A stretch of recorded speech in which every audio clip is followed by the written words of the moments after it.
ফরিদপুর জেলার বোয়ালমারীতে আধুনিক লাইন পদ্ধতিতে সরিষা চাষ করে নতুন দিগন্ত উন্মোচিত করেছেন কৃষকরা। তাদের মধ্যে অন্যতম কৃষক গৌতম মালো। এবছর উপজেলায় মোট 22 হেক্টর জমিতে সরিষার আবাদ হয়েছে। এর মধ্যে 6 হেক্টর জমিতে চাষ করা হয়েছে উন্নত জাতের বিনা 9 সরিষা। লাইন পদ্ধতিতে চাষের ফলে গাছের বৃদ্ধি হয় সমানভাবে, আগাছা পরিষ্কার করা সহজ হয়, সারের ব্যবহারও হয় সঠিকভাবে, ফলে উৎপাদন বাড়ে, খরচ কমে। লাইন পদ্ধতিতে খরচ কম, ফলন বেশি, তাই অনেকেই এখন এই পদ্ধতিতে চাষ করতে আগ্রহী।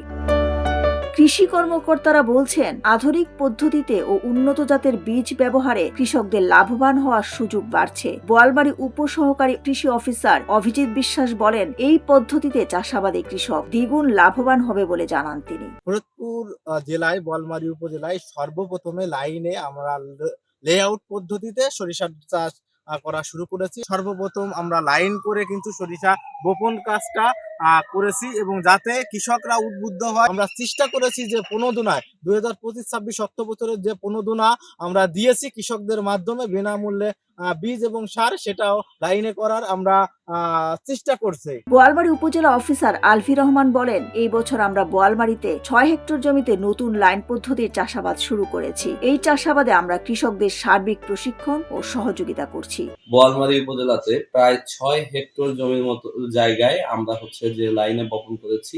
এই লাইনে বপন করার সময় আমরা চাষিদেরকে বিভিন্ন ধরনের পরামর্শ, এর সাথে যে সার, কীটনাশক এবং যে বিভিন্ন বালাইনাশক দিয়ে আমরা যে কাজ করেছি, তাদেরকে সহযোগিতা করেছি।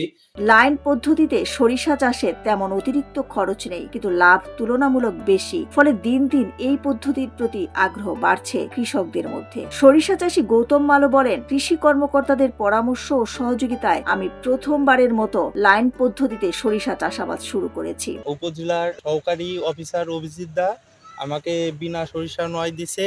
আমি মাঠে দাগ টানে লাইন ধরে সরিষা লাগাইছি।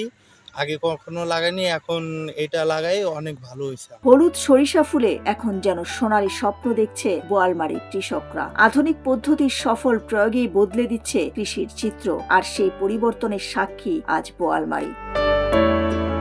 দিলরুবা খান, ডেস্ক রিপোর্ট, সোনালী নিউজ।